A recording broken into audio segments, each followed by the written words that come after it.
안녕하세요. 로라입니다. 오늘 영상에서는 AI 번역 품질을 평가하는 세 가지 기준에 대해서 이야기하기로 했었죠. 지난 영상에서 이런 이야기를 전해드렸습니다. AI를 잘 쓰는 것과 AI를 제대로 활용하는 것은 다르다. 오늘 그 차이에 대해서 예제 문장을 가지고 한번 그 차이를 보여드리도록 하겠습니다. AI 번역을 어떻게 고치지? 이렇게 접근하는 것보다 '어떤 기준으로 평가해야 하지?' 이 관점으로 보셔야 됩니다. 굉장히 헷갈리기 딱 쉬운 지점인데요.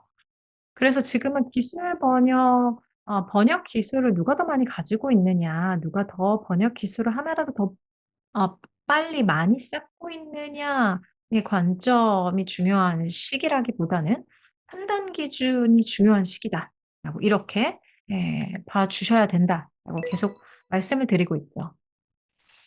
문장을 하나 보겠습니다. "The system may terminate the session if abnormal activity is detected." 이런 문장이 있습니다. AI로 번역을 해 보면 이런 번역문이 나오는데요. 비정상적인 활동이 감지되면 시스템은 세션을 종료할 수 있다. 슬쩍 보면 자연스러워 보입니다. 틀린 부분도 없어 보이죠? 그런데 이 문장이 금융 플랫폼 약관에 들어가는 문장이라면 또는 보안 정책에 들어가는 문장이라면 어떻게 될까요? 이 번역문을 어느 기준으로 또 무엇을 검토해야 되는 것일까요? 이 기준에 대해서 이제 간략히 살펴보겠습니다. 첫 번째 기준은 이 문장이 이 문서의 목적에 맞는가를 따져야 됩니다. 첫 번째 기준은 굉장히 어 당연한데 이 부분을 놓치는 초보 번역가들이 상당히 많습니다. 이 문장이 문서의 목적에 맞는가? 이 문장은 안내하는 문장인가 경고하는 문장인가 운영 권한을 고지하고 있는 것인가 아니면 책임을 정리하고 있는 책임의 권한에 대해서 범위를 언급하는 또는 책임에 대해 정의하고 있는 그런 조항인가? 요런 질문을 던져야 되는 거죠, 그 문장을 봤을 때. 약관이라면 이 문장이 약관에 들어간다면 이건 단순 안내가 아니고 회사의 대량권을 고지하고 있는 그 역할에 가깝겠습니다. 그렇다면 어 약관에 들어가는 문장이었다면 '종료할 수 있다.' 요 표현을 이 표현만 쓰더라도 충분한가? 이 부분을 해야 된다는 것이죠. 의 목적이 달라지면 이 목적에 따라서 사용하는 표현도 당연히 달라져야 합니다. 저희가 번역 초안을 생성하죠. 전문가는 이 문장이 들어가는 이 문서의 기능을 파악하고 그 문서의 기능에 맞는 문장이 되게끔 이 문장의 기능에 맞추어서 번역을 하게 됩니다. 문장이 가지고 있는 또는 문서가 가지고 있는 이 기능, 목적 이걸 정확히 읽지 못하면 이 문장이나 문서에서 다루고 있는 또는 뒤따르게 되는 그런 책임의 강도도 제대로 판단할 수가 없게 됩니다. 그래서 두 번째 기준이 필요한데요. 두 번째 기준은 해당 문장이 또는 이 번역하고 있는 이 문서에 들어간 내용이 책임의 강도가 의도한 그 바와 맞는가입니다. 두 번째 기준은 책임의 무게가 제대로 적절히 반영되었는가가 두 번째 기준입니다. 좀 전에 본 그 영어 원문에서 may는 단순한 가능성을 의미하는 것일 수도 있고 회사의 재량권을 의미하는 것일 수도 있습니다. 한국어로 "뭐뭐 할 수 있다."라고만 표현하기에는 책임이 좀 흐려지기 쉬운 표현이죠. 어 그래서 이 문장이 사용자를 보호하는 조항인지 아니면 회사의 권한에 대해 안내하거나 정의하고 있는 조항인지에 따라서 "종료할 수 있다."와 "종료할 수 있으며 이에 대한 책임은 누구누구에게 있다." 이 두 문장은 전혀 다른 의미가 됩니다. AI는 평균적인 수준의 퀄리티의 번역문을 생성합니다. 그런데 이 문장들이 가지고 있는 책임의 강도도 평균적이겠지, AI가 만드는 번역문은 평균 퀄리티의 예 결과물을 만드니까 거기에 따르는 책임도 당연히 평균 수준이겠지, 뭐 별로 안 중요하겠지. 이 정도로 접근하면 상당히 위험하다는 것이죠. 그 문장에 우리가 번역하고 처리해야 하는 그 문서에 담겨 있는 책임을 잘못 읽으면 그다음은 분쟁이 생기게 됩니다. 그래서 세 번째 기준이 필요한데요. '오해를 만들지 않는가?' 이 기준을 가지고 문장을 검토해야 된다는 것이죠.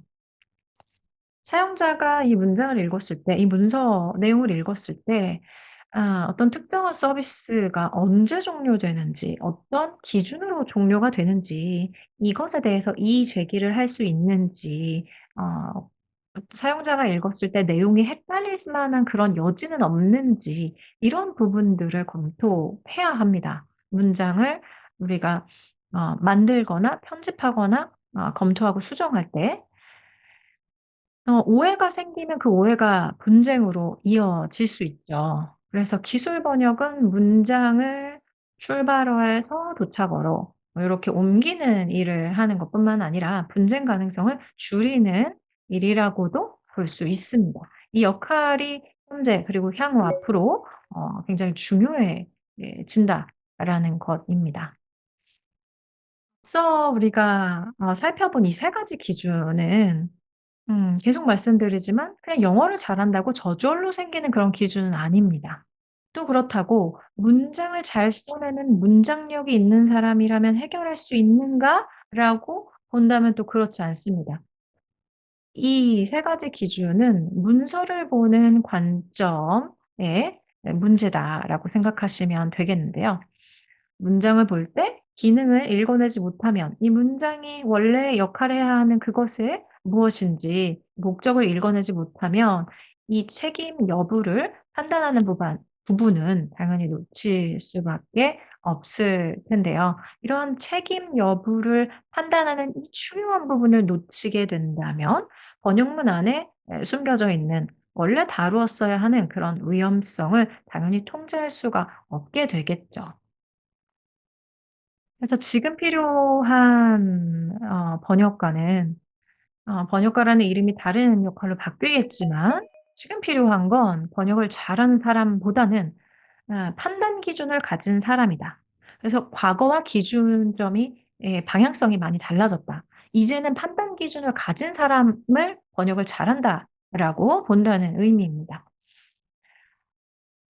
AI가 문장을 만들어내지만, 번역 초안을 만들어내지만 그러한 문장들의 진짜 가치가 있게 되려면 이 문장은 '가치가 있는 문장이다. 실제로 쓰일 수 있는 문장이다. 안전한 문장이다.' 이렇게 되려면 판단 기준으로 검토가 된 문장이었을 때라야 그것이 가능해집니다.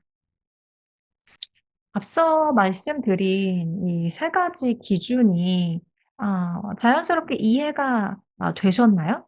아니면 좀 낯설게 느껴지셨나요? 이 기준에 대해서 내가 지금 어떻게 느끼고 있는지, 내가 어떤 반응을 보였는지, 그것에 따라서 지금 어느 정도 내가 어느 정도 수준의 위치에 있다라는 걸 가늠해 볼 수가 있는데요. 현재 지금 기술 번역하고 계신 분들, 기술 번역 훈련을 하고 있는 우리들은 AI 기술을 사용하는 것을 이제 거부하는 단계가 아니고 적극적으로 활용해야 하는 단계에 와 있습니다. 그런데 활용하는 것과 이 AI 기술이 만들어낸 결과물을 통제하는 것은 완전히 차원이 다른 이야기입니다. 우리가 이쪽 영역까지 봐야 한다는 것이죠. 지금은 그래서 번역 기술을 더 잘하는 기술, 노하우 이런 것들을 하나 두 개를 더 배우는 것에 더 집중하는 것보다는 '그럼 난 앞으로 어떤 역할을 맡는 게 좋을까?' AI가 만들어낸 기술 번역을 초안을 수정하는 그 역할로 '앞으로 쭉 가야겠다.'라고 방향성을 잡는 게 좋을 것인지, 시간이 점차 걸리겠지만 계속 더 나은 단계로 조금 더 어 고급 인력이라고 보여지는 그 입지를 '나도 한번 선점해야겠다.'라고 방향성을 잡아야 할지, 이 부분에 대해서 고민하는 것도 필요하겠습니다. 사전 테스트 안내가 이 영상 아래 설명란에 들어갈 텐데, 사전 테스트는 지금 내가 어떤 기준으로 번역문을 판단하고 있는지 확인할 수 있는 단계입니다. 대상은 기술 번역 훈련을 이제 하려고 하시는 분들, 또는 과거에 기술 번역을 조금 경험했지만 좀 더 제대로 훈련을 하고 싶은 그런 분들을 대상으로 합니다. 기술 번역 풀 패키지 수강하시기 전에 사전 테스트에 통과하셔야지만 수강을 시작할 수가 있습니다. 앞서 말씀드린 이러한 기준에 대해서 조금씩 '아 저런 기준이 이제 중요하구나. 저러한 기준이 있네.' 이런 기준들을 이제 이해하기 시작했다면, 이 다음 단계로 필요한 것은 이 기준을 체계적으로 만드는 일이라고 말씀드릴 수 있을 것 같아요. 그래서 그다음 영상에서는 그 구조에 대해서 이 기준을 어떻게 체계적으로 만들어 가야 하는지에 대한 이야기입니다.